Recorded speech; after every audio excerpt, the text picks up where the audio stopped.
Bien, nosotros de regreso ya en esta parte. Hoy es miércoles y como cada miércoles, aparte de El Ratito con Jesús, tenemos un segmento que ya tiene ya 4 años, más de 4 años, con nosotros, Las Cosas de César. Hoy vamos a aprovechar, como mencionamos ya en la introducción, y vamos a tener lo que es el análisis. Vamos a alguna pincelada porque obviamente no tenemos el tiempo completo para poder analizar el discurso de toma de posición del presidente Luis Abinader. Pero sí algunas pinceladas. Vamos a comenzar realmente con nuestros invitados. Tenemos vía Zoom y parte ya de este programa, nuestro hermano, amigo, el ingeniero César Fernández, mi compadre, y también está nuestro querido amigo Luis Yanguela, quien es presidente del PLD aquí en la provincia de Duarte, ex candidato a senador por el mismo partido y amigo también de este espacio. Vamos a aprovechar y vamos a integrar aquí a nuestra mesa a nuestro amigo Armando Rendón, que lo invitamos y por asunto, estaba de temprano backstage, sí, viendo la logística del programa. Y estamos esperando a Ramón Díaz del Partido Revolucionario Moderno, quien vamos a ver si fue que le pasó algo, que no ha llegado. Ramón es muy puntual siempre con su cita aquí en el programa. Pero vamos a darle buenas tardes a Luis Yanguela, que está aquí con nosotros primeramente. Bienvenido. Gracias. Luis, una vez más. Esta vez no como candidato, sino como parte del PLD. Gracias, agradecer a todos ustedes la gentileza por la invitación. Estamos siempre a su orden. Y vamos, señor director, si tenemos ya en la línea, vía Zoom, a nuestro querido hermano y amigo, el ingeniero César Fernández. Buenos días, buenas tardes, César. Buenas tardes, César, ¿nos escucha?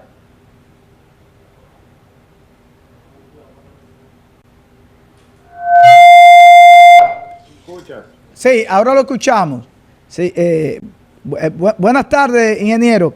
Buenas tardes. Hoy todavía estamos en la semana, ¿verdad? Que no ha pasado una semana, luego de la toma de posición el pasado 16 de agosto, una actividad, vamos a decir así, atípica, una toma de posesión atípica, porque lo normal es que se haga en el Congreso Nacional y no fuera del Congreso, aunque la ley hasta ahora no prohíbe que si se hace la asamblea, como los protagonistas, que son los asambleístas, tanto los diputados como los senadores, pues la ley dice que se puede hacer. Está con nosotros, ingeniero, no sé si nos escuchó en la introducción, Luis Yanguela, del PLD, y Ramón Díaz, del PRM, que ya me imagino que debe estar cerca. Y Armando Rendón, que también no viene al debate, pero va a ser parte del debate también, igual que nosotros. Va a poder tener alguna participación. Porque Rendón, que yo sepa, bienvenido Rendón, gracias, tú no eres partidista, o tú perteneces a algún partido. Sí, yo pertenezco al partido, el Partido Revolucionario Moderno. Pero, como te digo, todavía incursionar en la política para mí es un poquito... bueno, yo vengo de afuera. Que tú tienes algún... Pero tú viste el discurso Claro. Okay. Bien, vamos a inmediatamente aprovechar el tiempo y empezar con... vamos a hacerlo dinámico, porque como estamos todos aquí presentes, en el tema de los puntos clave del discurso de toma de posesión de Luis Abinader. Empezando precisamente con el cambio de locación del Congreso Nacional al Teatro Nacional, donde vimos que fue un evento multitudinario, muchos invitados, no solamente nacionales, sino internacionales, encabezados y con figuras como Marc Anthony, que estuvo presente allí, figuras del deporte, pero también del empresariado, y también muchos mandatarios de otros países. Vamos a empezar con Luis Yanguela, que está aquí con nosotros, sobre esa opinión de ese cambio de locación, vamos a decir así. Bueno, realmente para mí, y saludar de nuevo a todos ustedes y a César, que está ahí por vía telefónica, eso llevó a mucha suspicacia porque se decía que se iba a quitar la solemnidad que tenía el Congreso, que es la parte donde siempre se hace. Se trató de hacer un escenario que fuera lo más parecido, ¿verdad?, a lo que fuera el Congreso. Y se hizo, como tú dijiste, la ley no lo prohíbe. Ahora bien, los comentarios ya cada quien lo tiene y para mí se le quitó la solemnidad que tiene el Congreso Nacional. Quizá no es un evento para invitar tantas personas. Entonces, si usted quiere hacer ese evento en otro sitio, a lo mejor se le ocurre después hacerlo en el Estadio Quiqueya, el próximo que viene. Entonces, es un tema ya que raya un poquito con la que es la formalidad de ese tipo de eventos, pero se decidió así y así se hizo. Y también dio al traste con decir que realmente el discurso fue un teatro, fue en el teatro y fue un teatro, porque el presidente lo primero que debe de hacer es cumplir todo lo que prometió en los 4 años anteriores y no hizo. Sí. Para que entonces tuviera un poquito más de celeridad en el discurso. Antes de entrar ya en los puntos, porque vamos a hablar de algunos puntos como la seguridad, la salud, entre otras aristas del discurso del presidente. Entonces, antes de eso, me gustaría escuchar la opinión de César Fernández. ¿Fue positiva el cambio de locación para la toma de posesión del presidente Luis Abinader o fue negativa, César?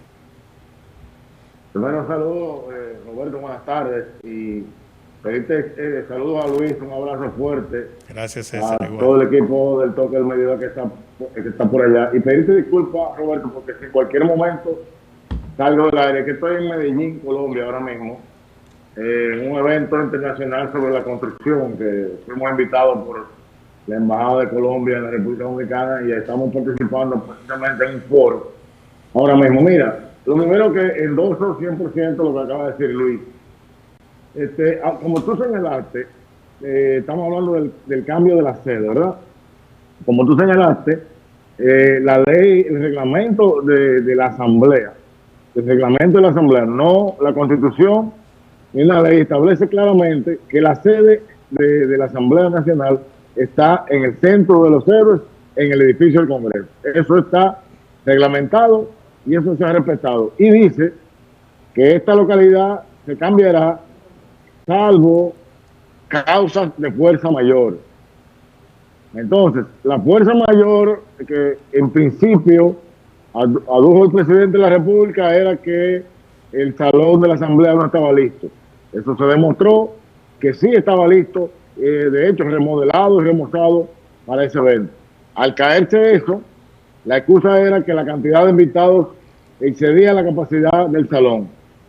Sin entrar en muchos detalles, los asambleístas son 230 y los que deben estar ahí no pasan de 40 a 50. El salón de la Asamblea alberga unos 600 invitados, es decir que había espacio de sobra. Quisieron hacer un teatro con esto y fíjense ustedes, Roberto y todo el equipo de El Toque del Mediodía de Luis, que son veteranos. En ningún momento en el evento del Teatro Nacional se enfocó el segundo nivel. ¿Por qué no se enfocó el segundo nivel? Porque estaba vacío. Es decir, que la razón, la que adujo el presidente de la República de que el cambio de sede no obedece a la verdad. Y en ese sentido, también estoy de acuerdo con Luis, que el mejor escenario que pudo haber escogido fue ese, porque era una entrega de premios, era un galardón donde había alfombra roja, donde había artistas y donde alguien fue a leer una obra de teatro de muy mal gusto. Vamos a entrar inmediatamente a un tema y de hecho sale un poquito hasta de lo que fue el discurso, el max que se ha encontrado ahora entre el doctor Leonel Fernández, presidente de la Fuerza del Pueblo, que incluso hizo una rueda de prensa para dar la posición sobre el discurso del presidente, donde habló que solamente fueron promesas lo que hizo cuando han pasado 4 años. Lamentablemente Ramón Díaz del PRM no está aquí, pero ya tenemos que respetar, ¿no?, la invitación que le hicimos a Luis, también a César, sobre que iban a debatir este discurso, y hubiese sido bueno que Ramón estuviera aquí por esa misma pregunta y por ese mismo punto que tocó el presidente, en este caso Luis Abinader, donde habló incluso de un aumento del Producto Interno Bruto. Roberto, discúlpame, algo que se me pasó comentar es que no se ha explicado, no le han dicho al país cuánto costó ese capricho del presidente Abinader, porque sencillamente fue un capricho. El número que tengo entendido que costó ese capricho es alrededor de los 200 millones de pesos. Escuchen eso, alrededor de 200 millones de pesos. Y hospitales como el Musa de San Pedro, como el de San Francisco de Macorís, no tienen camillas, ni tienen medicina para los enfermos, porque el señor presidente, el faraón del país, quería hacer su evento en un teatro. Bueno, voy a comenzar con el primer punto. Y bueno, será un poco cuesta arriba, pero aquí está Rendón y está también Suyermi. No, pero Roberto, pero tú representas bien al PRM, tú puedes representarlo bien. No, Suyermi está aquí. Compadre, aquí está Rendón. Aquí está Suyermi y aquí está Rendón. Aunque ellos son parte del staff, realmente invitamos a Ramón Díaz del PRM, nos confirmó, dijo que venía, pero no sé, estamos esperando a ver qué sucedió.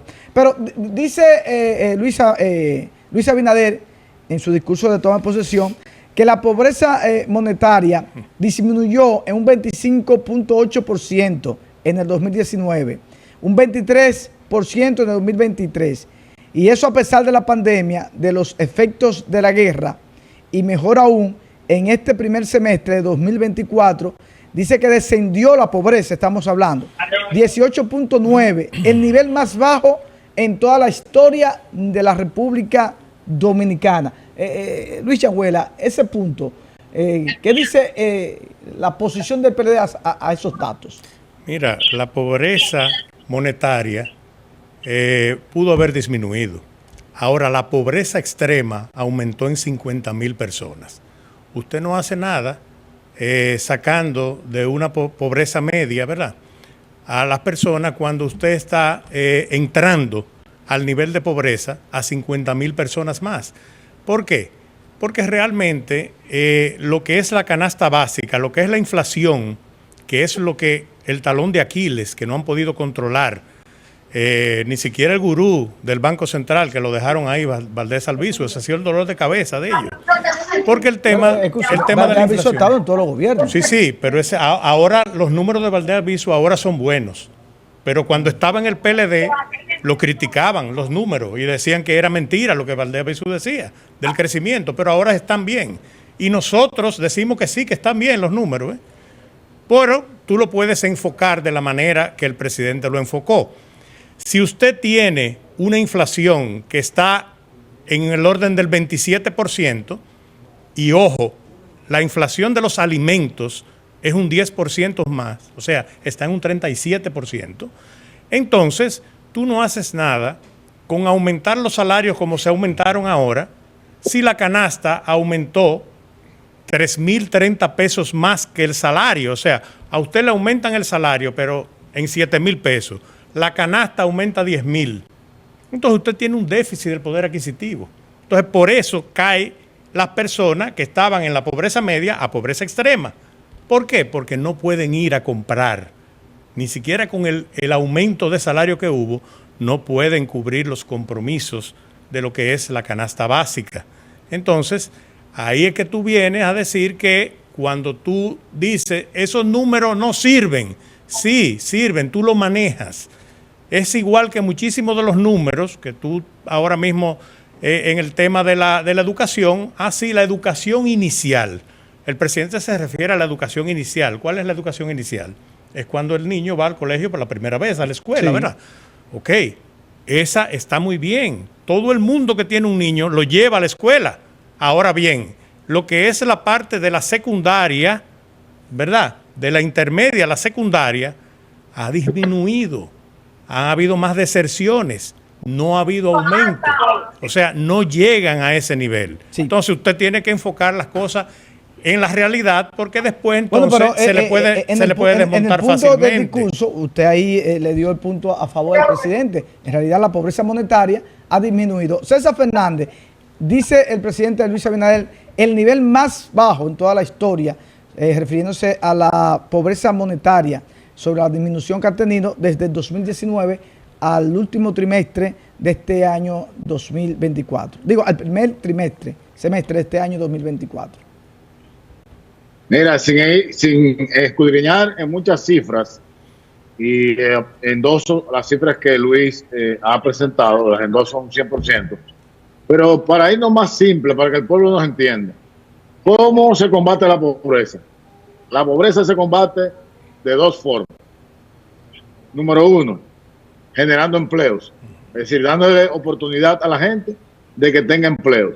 Empleos formales que permitan que estén en la seguridad social, que le permitan un acceso al sistema de salud y que esa formalidad le dé otros beneficios que da el Estado Dominicano. En 4 años, solo 7,000 empleos ha creado el gobierno de Luis Abinader. En 4 años, la informalidad subió de un 56% que estaba a un 61%. Es decir, hay más gente chiripeando y mendigando en la calle, buscándose el día a día. Número 3, el poder adquisitivo, es decir, con lo que consigo, la capacidad de compra que tengo. Luis explicó magistralmente que la inflación acumulada ha sido de un 25%, 24%, pero la de los alimentos ronda el 36, 37% en los 4 años. Entonces, la gente está comprando menos con más recursos, porque inclusive el salario mínimo del sector privado se aumentó a 25,000 pesos, pero tú tienes una canasta básica de 43,000. Es decir, que con el salario mínimo completo no puedes comprar ni siquiera el 40% de la canasta básica. Y finalmente, ¿cómo tú le dices al pueblo dominicano que hay menos pobres cuando tú en tu gobierno encontraste el plan social de la tarjeta que se llamaba Supérate, que ahora es, que era Solidaridad? Sí, ahora son Supérate. Ahora se llama Desespérate. ¿Cómo? No, Supérate, ¿qué se llama? Ahí habían 800,000 familias inscritas en el año 2020. Hoy hay 1.9 millones de familias. Entonces, usted me está diciendo a mí que hay más pobres o menos pobres. Si hubiera menos pobres, en vez de 900,000 que dejó el gobierno pasado, en ese plan debían haber 500,000 y haber reducido la pobreza. Entonces, es manipulación de datos. El presidente Leonel Fernández, por eso fue que le picó a Abinader cuando el presidente Fernández le dijo que es un gran manipulador. Eso es lo que es el presidente Luis Abinader. Bueno, este año, o este cuatrenio, será el año de las reformas, yo diría. Y a propósito del salario y de los sueldos, el presidente anunció que va a someter una reforma laboral, pero también está la reforma fiscal. He escuchado la mayoría de... Roberto, reforma tributaria. Bueno, realmente... No es lo mismo fiscal que tributario. Hay que explicarle a la gente eso. Sí, pero yo me baso a lo que dirían en el Cibao, no lo quieren meter frío por ahí con eso. Yo me baso a lo que el presidente dijo. Voy a citar para que no... Tú ves que tú lo que haces es que defiendes a Luis Abinader en ese pero no. No, profesor. Está bien que tú seas el dueño, pero tampoco así. Ingeniero, mire, aquí dice textualmente: en este periodo también presentaremos una propuesta de reforma fiscal centrada en 3 objetivos básicos. El problema es que el problema está que no podemos repetir los disparates que dice. Pero ingeniero, que yo no puedo inventarme, porque aquí estamos analizando lo que dijo el presidente. Pero yo estoy diciendo a usted, mi querido amigo y compadre y leyenda de la comunicación, pues ya usted es leyenda. Ya usted va a salir. Bájale algo todavía. Por viejo. Porque ¿qué pasó? Que no puede repetir eso porque está engañando a la gente. Pero, una reforma fiscal. ¿Qué es una reforma fiscal? Una reforma fiscal es un acuerdo general en los sectores productivos de una nación, integral, y los sectores que gastan. El sector que gasta es el gobierno. Y el gasto del gobierno creció en estos 4 años de 900 millones a 1.300 millones. El gasto de publicidad subió de 5,000 millones a 10,000 millones. El gasto de salarios, solo 5 ministerios, en un año se aumentaron 100,000 millones de pesos. Entonces, el señor Abinader no está hablando de mejorar ese gasto, no está hablando de reducir el gasto. Entonces, no me hable de reforma fiscal, hábleme de reforma tributaria. Está bien. Usted va a coger la gente que paga impuestos y le va a aumentar los impuestos para que pague más. Pero a los que van en ITEVI, a los que van impuestos sobre la renta, a los que son informales, a eso no le va a pasar nada. Bueno, entonces, si no... realmente yo no puedo, dentro del análisis, porque para eso lo invitamos a ustedes, y muy bien que en este caso usted está diciendo que no es una reforma fiscal, sino tributaria, pero la propuesta del presidente precisamente bajo esa reforma fiscal es en tres objetivos básicos: garantizar una finanza pública sana, que es lo que usted mismo ha citado, reducir la deuda, asegurar los recursos para mejorar los servicios, la salud, seguridad, así como las infraestructuras fundamentales para el desarrollo de la República Dominicana. Eso lo dijo el presidente Luis Abinader y es lo que está proponiendo dentro de lo que es esa reforma fiscal. Ahora, la reforma tributaria, ahora voy a hacer la pregunta de la reforma tributaria a ambos. ¿Es necesaria, sí o no? No, pero fíjate bien. Luisa, fíjate bien. Las reformas, lo primero que comienzan con una reforma constitucional. Hace ya... No, se sometió ahora. Pero hace más de 3 meses que se dejó hablar de la reforma tributario-fiscal y se concentraron en la reforma constitucional. Es lo primero. Para hacer algo que está en la reforma, está en la Constitución ya. Pero eso no es el caso. Como dice César, y dio los números perfectamente de acuerdo con esos números. Ahora bien, tú me vas a decir a mí o a ustedes aquí que me van a poner más impuestos cuando yo no puedo enviar un hijo mío a una escuela pública porque no es igual que un colegio privado, cuando no puedo ir a un hospital público porque no es igual que una clínica privada, y porque ahora todo el mundo tiene que estar comprando inversores y plantas porque no recibe ningún servicio de lo que son la energía eléctrica. Ahora, cuando tú me dices que vas a aumentar la publicidad en 10,000 millones de pesos y la nómina pública la has triplicado y no me dices cómo tú vas a resolver eso para que yo me adhiera a apoyar esa reforma, entonces en ningún momento va a concitar el apoyo de nadie, porque es que cuando tú no tienes inversión, fíjense bien, el gasto público que está haciendo este gobierno es tanto que se está endeudando para pagar intereses de ese gasto, que eso nunca se había visto. Sin embargo, la inversión pública es la más baja de toda la historia de la República Dominicana. Ahora mismo está en un 2.25% la inversión. Y han cogido más de 25,000 millones de dólares, que me reía en un programa anterior que una persona del PRM decía que le dejamos este país quebrado. Y yo le dije, caramba, pero un país quebrado no le van a prestar esos 25,000 millones de dólares que ustedes han cogido adicional a la deuda anterior, porque el que está quebrado no se le presta, o no. ¿O no? Pero dígame usted, dígame. No, que está quebrado no se le presta. Usted va a un banco, hable. No le presta. Usted viene a un banco y viene y presenta y usted dice, no, yo estoy quebrado, pero yo necesito que me presten y no le van a prestar. Entonces, esos son los mitos que hay que irle desmontando y se le están desmontando a lo que es el discurso.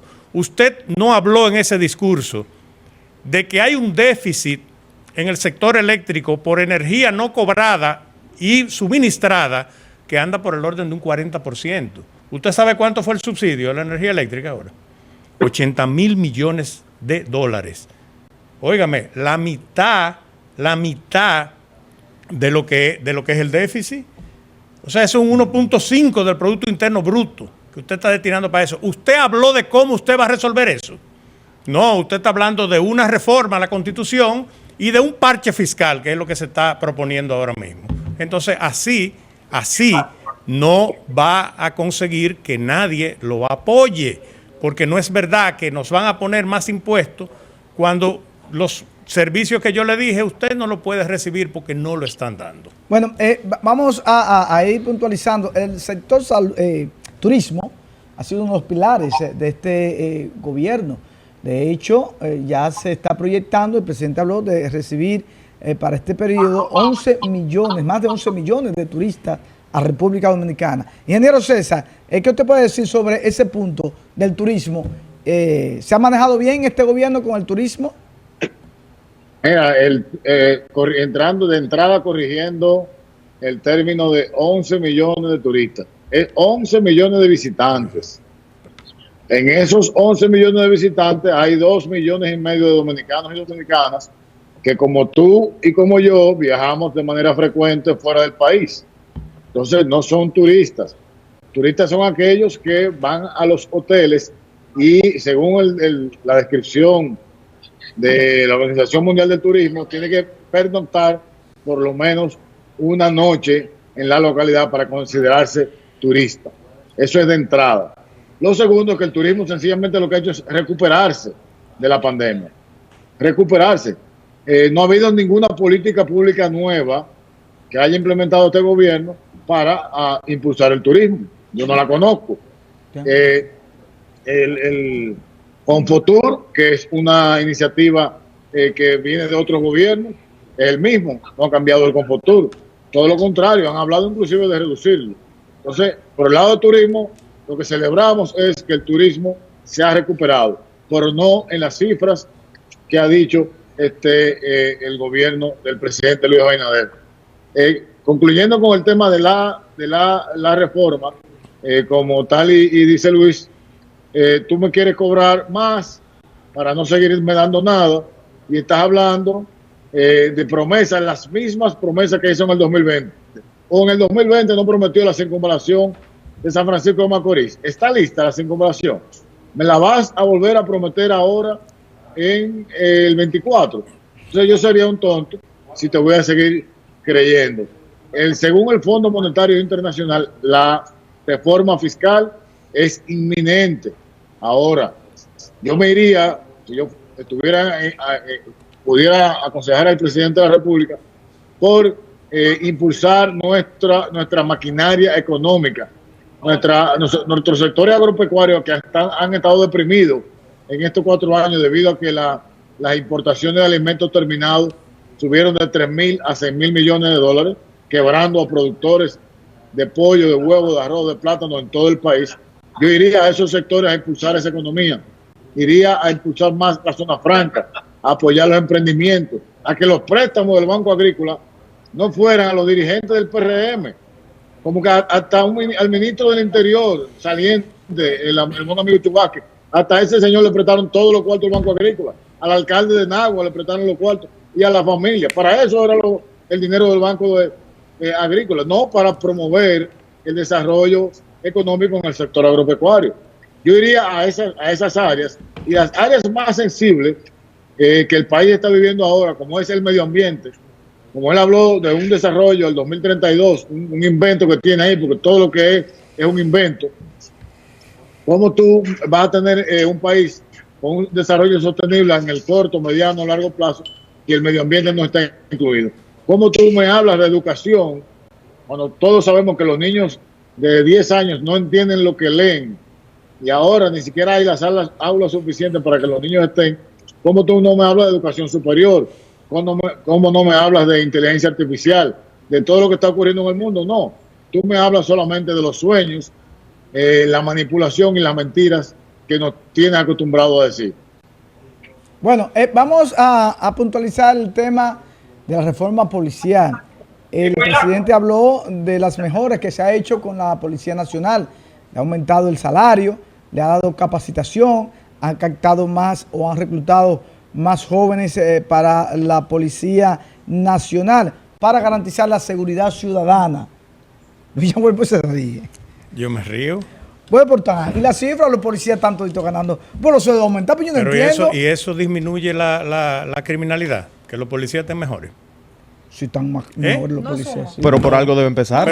Pero déjeme decirle algo. Salió un gallo. Y vamos a hablar de números, porque usted está hablando de números, ¿verdad? Sí. Cuando ahora sale la nueva ministra de Interior y Policía y da unas declaraciones, creo que fue ayer o antes de ayer. Hace ayer, Farideh Raful. Que había disminuido. Segunda ministra que dirige ese que había disminuido, ¿cuánto? Dijo la criminalidad. Bueno, por cada 100,000 habitantes había disminuido. La estadística de la policía dice que ha disminuido la cifra. Pero buscando las cifras que tienen el mismo gobierno, o sea, porque usted puede acomodar las cifras. Si usted maneja una cifra del primer trimestre del 2024, entonces yo le digo, bueno, si no me publican el primer trimestre de 2024, yo no me puedo ir a las cifras. Ahora bien, las cifras de la tasa de homicidio en el 2019, que está aquí en los datos oficiales, fue de un 9.9. Y al 2023, que son los últimos datos publicados, está en 11.5. Entonces, ¿cuál fue la disminución? A usted me está cogiendo el primer trimestre. Yo no lo sé porque ustedes no la publican. Aquí se publican solamente lo que le conviene. Aquí se habló de la exportación récord que hay en el sector agropecuario. Pero se ha importado 3 veces más alimentos, que en los últimos 15 años. Entonces, usted no puede decirme que usted está bien en una cosa y a qué costo es que sale eso. En el tema del turismo, que también usted dijo ahorita, ¿a qué costo nos sale eso? Porque ¿cuántas exenciones tiene el turismo? Y yo estoy de acuerdo. Ahora, bueno, ponme las exenciones también en el sector agropecuario y bájame los alimentos. Porque aquí, ¿cuál es la masa que está realmente sintiendo el problema aquí? No es el que se va a un hotel ni a un resort a vacacionar. Es el que está ahí en los barrios. Esos son los que van a los colmados y tienen que comprar 2 veces más caro los alimentos porque no pueden ir a un supermercado, que quizás lo pueden conseguir un poco más barato, pero tienen que ir al colmado porque es el que le fía y se lo pone 2 veces el precio. Entonces ahí es que usted tiene que concentrarse. Usted no puede trabajar para los ricos. Y es que este gobierno ha estado trabajando siempre viendo los que más pueden y a eso es que le está dando más beneficio. Entonces esas personas que están ahí, que son las que más resienten, entonces no se sienten atendidos ni se sienten comprometidos. ¿Un rico va a recibir una tarjeta Supérate o la necesita? No la necesita, pero lo que te estoy diciendo, ahora yo te estoy diciendo una cosa, con la tarjeta Supérate que tú tienes hoy, tú no compras ni un 25% de con la que tú tenías anterior. Sí. Vamos y te lo puedo demostrar. ¿Cuánto cuesta un tanque? Pero ¿cuánto cuesta un tanque de gas ahora? ¿Y cuánto costaba anterior? Entonces, con esos 800 pesos que tú tenías y mucho menos personas que la necesitaban, tú comprabas más. ¿Cuánto te cuesta una libra de arroz ahora mismo? ¿Tú compras? No, me las regalan. No, que si tú compras o tú mandas a comprar. Dame un break. ¿Cuánto te sale una libra de arroz? Antes de pasar con César, vamos a escuchar a la libra de arroz ¿cuánto? de 10, 330 pesos. 330 pesos. En el supermercado. Pero no es a 33. Ajá. A 33 pesos. Yo no tengo Pero no la premium. No la premium. Antes de, vamos a escuchar ¿Y se compraba la premium? Claro, se compraban compraban arroz. Estaba 21 pesos. Vamos a escuchar. 4 años no cambió tanto los precios. Mira, yo entiendo que en realidad luego del discurso se han desatado muchísimas cosas, muchísimos desacuerdos, donde es difícil ponerse de acuerdo porque son puntos y opiniones. El primer punto, que para mí es algo que ni siquiera debe discutirse, y es la cuestión de la localía, que abrimos el programa hablando de eso. Hay tantos temas importantes para usted hablar de lo que es, dónde se celebró la toma de posición. Yo entiendo que han agarrado este discurso para atacar al presidente de manera directa. Cuando estamos hablando del crecimiento del turismo, vemos como aquí el compañero lo justifica con que apenas estamos saliendo de una pandemia, estamos recuperando espacio que habíamos perdido. O sea, yo entiendo que es en base a atacar nada más. No te sorprenda que Luis Changuela y César no van a admitir absolutamente nada con el Y es fácil ahora mismo espera. porque nuestra estadista no vino. No Sí, pudo pero asistir. está bien, Ramón no vino, pero están hablando en base a números. Aquí estamos discutiendo el discurso. César, vamos a escuchar tu opinión en el punto específico que estamos. Es sobre la reforma policial. El gobierno ha dado muestra que empezó una reforma que otros gobiernos quizás no la pudieron exhibir, sobre aumentos al salario de los policías, condiciones de vida, mucho mejor, preparación. De hecho, se han reclutado, decía el presidente en su discurso, 4,000 nuevos integrantes a la Policía Nacional. Ya para finalizar, César. Mira, vámonos a retrotraernos a abril de 2021. Ustedes recordarán un asesinato vulgar a manos de miembros de la Policía Nacional de 2 pastores en Villa Altagracia, ¿lo recuerdan? Que lo habían confundido con un tumbe de droga, etcétera, etcétera, etcétera. Sí. El presidente de la República en ese momento, como siempre, de populista, dijo: a partir de este hecho, de este evento, todos los policías tendrán una cámara en el pecho que grabe la acción policial. Una body cam. Eso fue en abril de 2021. Estamos en agosto de 2024 y yo no he visto el primer policía con una cámara. Hay algunos, posterior a eso, igual que los drones que iban a patrullar, bajan, hacen una foto, la publican todos los influencers que le pagan por like, la publican y ya ustedes creen que con eso está resuelto. Y no es así. Las políticas públicas no son ni de like, ni de Instagram, ni de TikTok. Las políticas públicas son eventos reales que un Estado dispone y le pone en acción, lo presupuesta y son los que van a solucionar los problemas. Luego le dan una paliza también a mano de la propia policía en un destacamento a un joven que sale de un centro comercial en Santo Domingo, lo matan y dice el presidente de la República después que iba a haber internet y cámaras de los destacamentos. No hay cámaras ni internet en los destacamentos. Iba a haber un aumento salarial a los policías de $500, apenas $300 a los rasos y a los cabos, que son la menor cantidad de los casi 50,000 policías que tiene la República Dominicana. ¿Cómo se llama? La condición humana en la capacitación de los policías. Señores, ustedes ven los policías maltratando a la gente a diestra y siniestra en esas mismas redes sociales, golpean a la gente brutalmente, asesinan a la gente en frente de sus hijos.